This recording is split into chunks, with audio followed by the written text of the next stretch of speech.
Friends, welcome to Smart Exam Hub. आज की इस वीडियो में हिंदी का महत्वपूर्ण टॉपिक समास डिस्कस करेंगे। इससे एग्ज़ाम में काफ़ी क्वेश्चंस बनते हैं, इसलिए वीडियो को पूरा और ध्यान तक देखें।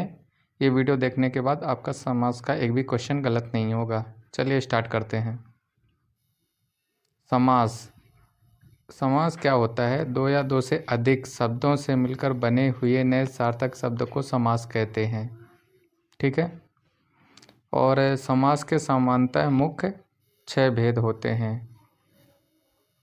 पहला होता है अव्ययी भाव समास, दूसरा होता है तत्पुरुष समास, तीसरा होता है कर्मधारय समास, चौथा होता है द्विगु समास, पांचवा होता है द्वंद्व समास, छठवां होता है बहुव्रीहि समास। अब एक एक करके हम सभी समास को विस्तार से डिटेल में समझेंगे। तो पहला है अव्ययी भाव समास। अव्ययी भाव समास जिस समास का पहला पद अव्यय तथा प्रधान हो उसे अव्ययी भाव समास कहते हैं। यहाँ अव्यय से तात्पर्य है लिंग, वचन या कारक में कोई परिवर्तन न होना। इसकी पहचान कैसे करेंगे? इसकी जो पहचान होती है, पहला पद जो होगा वो छोटा होगा, प्रधान होगा और उपसर्ग होगा, मेन उपसर्ग होगा। उदाहरण देखते हैं इसके, जैसे कि प्रतिदिन, प्रतिदिन, प्रति प्लस दिन, आजन्म, आ प्लस जन्म, सहर्ष, सधन हर्ष, यथासंभव, यथाधन संभव, प्रतिधन कुल, प्रतिकूल। यहाँ पे देखिए पहले पद में उपसर्ग है, प्रति उपसर्ग, आ उपसर्ग, सा उपसर्ग, यथा, प्रति, इस टाइप के कुछ उपसर्ग आते हैं। तो इसमें आप समझिएगा कि ये अव्ययी भाव समास हैं। नोट: एक ही शब्द कई बार आने पर भी अव्ययी भाव समास होता है। जैसे हाँ, हाथों हाथ तो हाथ हाथ, दिनों दिन तो दिन दिन, इस टाइप के भी जो समास कहलाते हैं अव्ययी भाव समास कहलाते हैं। नेक्स्ट समास है तत्पुरुष समास। जिस समास में दूसरा पद प्रधान होता है तथा दोनों पदों के बीच कारक विभक्ति लुप्त होता है उसे तत्पुरुष समास कहते हैं।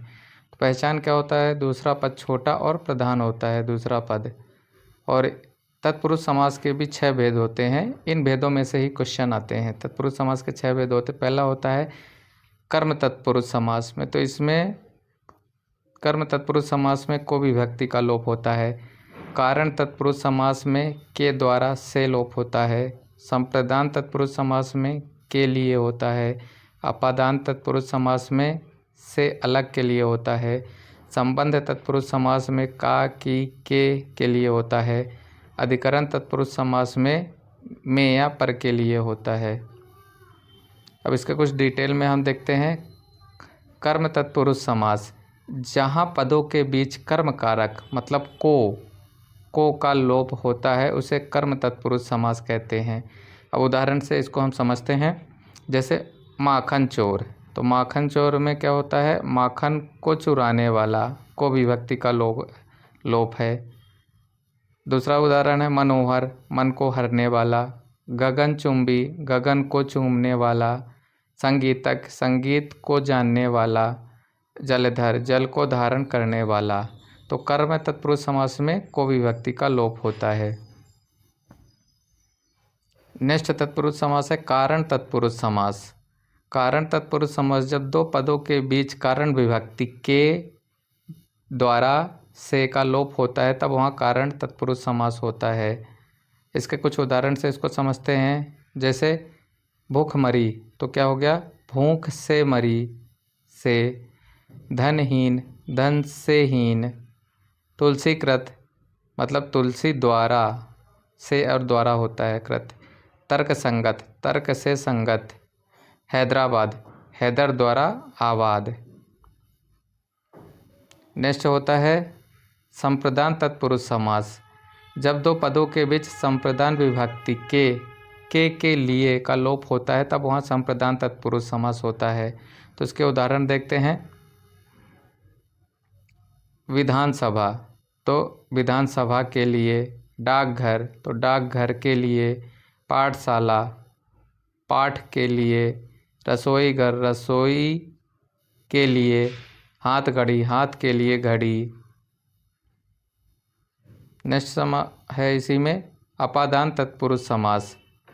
अपादान तत्पुरुष समास में क्या होता है, जब दो पदों के बीच अपादान विभक्ति से अलग का लोप होता है वहाँ अपादान तत्पुरुष समास होता है। इसके उदाहरण से इसको देखते हैं, जैसे गंधहीन, तो गंध से हीन हो गया, मतलब से अलग हो रहा है।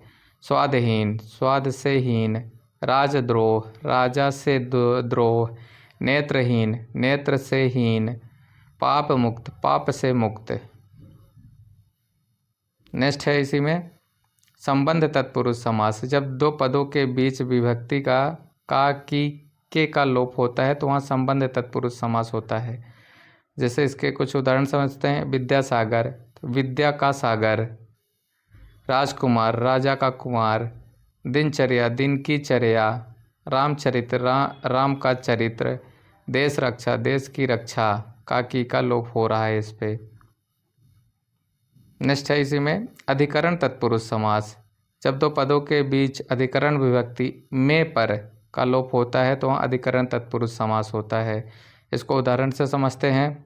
आत्मनिर्भर, तो मतलब आत्मा पर निर्भर, यहाँ पर का लोप हो रहा है। लोकप्रिय, यहाँ लोक में प्रिय, इसमें में विभक्ति का लोप हो रहा है। धर्मवीर, धर्म में वीर। सर्वोत्तम, सर्व में उत्तम। नेक्स्ट समास है दोस्तों कर्मधारय समास। अभी हमने तत्पुरुष समास के 6 भेद देखे हैं। अब नेक्स्ट समास है कर्मधारय समास। जिस समास का उत्तर पद प्रधान होता है, पूर्व पद व उत्तर पद में उपमान उपमेय और विशेषण विशेष का संबंध होता है, उसे कर्मधारय समास कहते हैं। पहचान, पहला पद विशेषण होगा, दूसरे पद की तुलना होगी, विग्रह करने के मध्य में है जो के समान आते हैं, है जो या के समान आएंगे विग्रह करने पर। इसमें भी दो होते हैं। पहला विशेषण विशेष कर्मधारय समास के उदाहरण देखते हैं। महाराजा, तो महान है राजा, तो इसमें आपने देखा जो है जो आया है। महाविद्यालय, महान है जो विद्यालय। परमात्मा, परम है जो आत्मा। श्याम सुंदर, श्याम है जो सुंदर। महात्मा, महान है जो आत्मा, तो इसमें विशेषण विशेष कर्मधारय समास है। दूसरा इसी में है उपमान उपमेय कर्मधारय समास।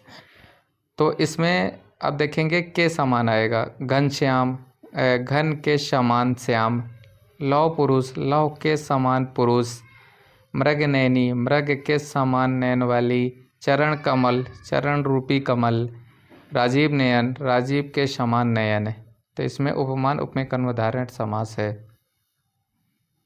नेक्स्ट समझ देते हैं दोस्तों द्विगु समास।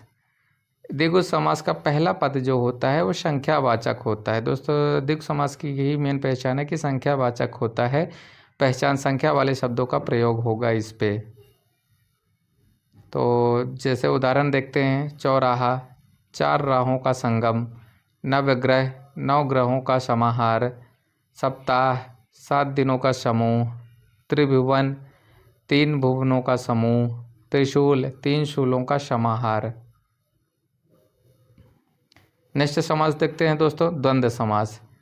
द्वंद्व समास जिस समास के दोनों पद प्रधान होते हैं तथा विग्रह करने पर और अथवा या एवं लगता है वह द्वंद्व समास कहलाता है। पहचान, दोनों शब्द एक दूसरे के काफ़ी उल्टे होते हैं और इसी में द्वंद्व समास जो होते हैं 3 प्रकार के होते हैं।